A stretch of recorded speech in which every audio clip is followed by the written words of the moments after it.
Hello ඉතින් කොහොමද ඔයාලා හැමෝටම? ඔන්න ඉතින් අද මම ඔයාලට අරගෙන ඇවිල්ලා තියෙනවා චිකන් නගට්ස් වීඩියෝ එකක්.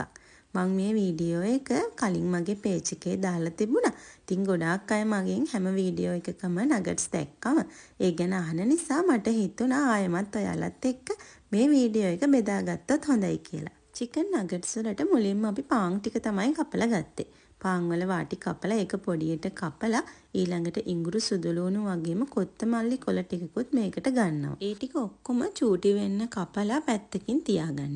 ඊළඟට අපි අවශ්‍ය ප්‍රමාණයට චිකන් තමයි ගන්නෙ. චිකන් ගන්නකොට ඔයාලා කටු නැති චිකන් තමයි මේකට ගන්න ඕනි. මොකද අපි බ්ලෙන්ඩ් කරන නිසා. චිකන් එකත් පොඩියට කපලා පැත්තකින් තියලා මුලින්ම අපි පාන් ටික තමයි බ්ලෙන්ඩ් කරගන්නේ. පාන් ටික බ්ලෙන්ඩ් කරනකොට ගොඩාක් චූටි වෙන්නම බ්ලෙන්ඩ් කරගන්න. පාන් ටික කුඩු වෙන තරමට අපිට නගට් එක හදාගන්න ලේසි. ඊට පස්සේ මේ පාන් ටිකට අපි චිකන් ඊළඟට කොත්තමල්ලි කොළ අමු ඉඟුරු ඒ වගේම සුදුලූණු ඒ අපි කපා ගනිපු සේරම දේවල් ටික එකතු කරලා ඊළඟට අපි මේකට එකතු කරනවා ලුණු කුඩු ඊට පස්සේ මිරිස් කුඩු ගම්මිරිස් කුඩු ඒව එකතු කරද්දී නම් ඔයාලගේ සැර රස අනුව එකතු කරගන්න. ඊට පස්සේ ඒ ටික හොඳට පේස්ට් එකක් එනකම් ඒ කියන්නේ මේ ඔක්කොම එක ගුලියක් වෙනකම්ම හොඳට බ්ලෙන්ඩ් කරගන්න. බ්ලෙන්ඩ් කරාට පස්සේ මෙන්න මේ වගේ මිශ්‍රණයක් තමයි එන්නේ. මේක ටිකක් අතේ ඇලෙන මිශ්‍රණයක්. ඉතින් අතේ ඇලෙන මිශ්‍රණයක් නිසා හොඳට පොල් තෙල් ටිකක් ගාලා ඔයාලා මේක තුනී කරගන්න නැත්නම් අතේ ඇලෙන ගතිය වැඩි නිසා. ඊට පස්සේ මම රෝලර් එකෙන් මේ විදියට හොඳට තුනී කරගත්තා. රෝලර් එකෙන් තුනී කරනකොටත් රෝලර් එකෙත් හොඳටම තෙල් ටිකක් ගාගන්න. දැන් අපිට තියෙන්නේ අපි තුනී කරගන්නපු මිශ්‍රණයෙන් කැමති හැඩයක් කපා ගන්න තමයි. මං ඉතින් මුලින්ම මෙන්න මේ විදියට රවුම් හැඩේ බර්ගර් පැටි එකක් එන විදියට රවුම් ටිකක් තමයි මුලින්ම කපා ගත්තේ.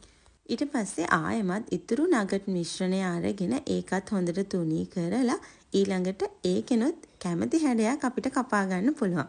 ඉතින් අපි චූටි පොඩ්ඩොන්ට මේක හදලා දෙනවා නම් එයාලට අතින් අරගෙන කන්න පුළුවන් වෙන්න එයාලට ලේසි හැඩවලට අපිට මේක කපාගෙන හදාගන්න පුළුවන්. ඊට පස්සේ ඉතින් මේකේ බිත්තර වගේම බිස්කට් කුඩු තවර ගන්න තමයි තියෙන්නේ. මම බිත්තරවල තවරලා ඊට පස්සේ කෝන් ෆ්ලාවර් වල තවරලා ආයෙමත් බිත්තරවල තවරලා තමයි බිස්කට් කුඩු එකේ දැවටුවේ.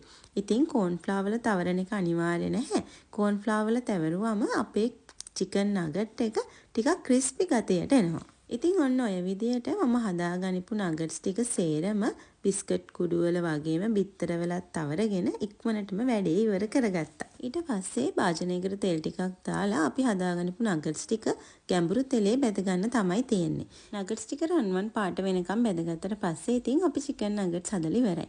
ඔයාලට පුළුවන් චූටි පොඩ්ඩොන්ට මේක ගෙදරදී හදලා දෙන්න. ඉතින් එයාලා අනිවාර්යයෙන්ම කැමති වේවි කියලා මට නම් විශ්වාසයි. චිකන් නගට්ස් ගෙදරදීම හදලා බලලා රස බලන්න කැමති කෙනෙක් ඉන්නවනම් ඔයාට පුළුවන් මේ රෙසිපි එක try කරන්න. මගේ page එකේ චිකන් නගට්ස් තියෙන වීඩියෝ සැරින් සැරේ දානකොට ගොඩාක් අය මගෙන් හැමතිස්සෙම අහනවා චිකන් නගට්ස් වල රෙසිපි එක දෙන්න කියලා.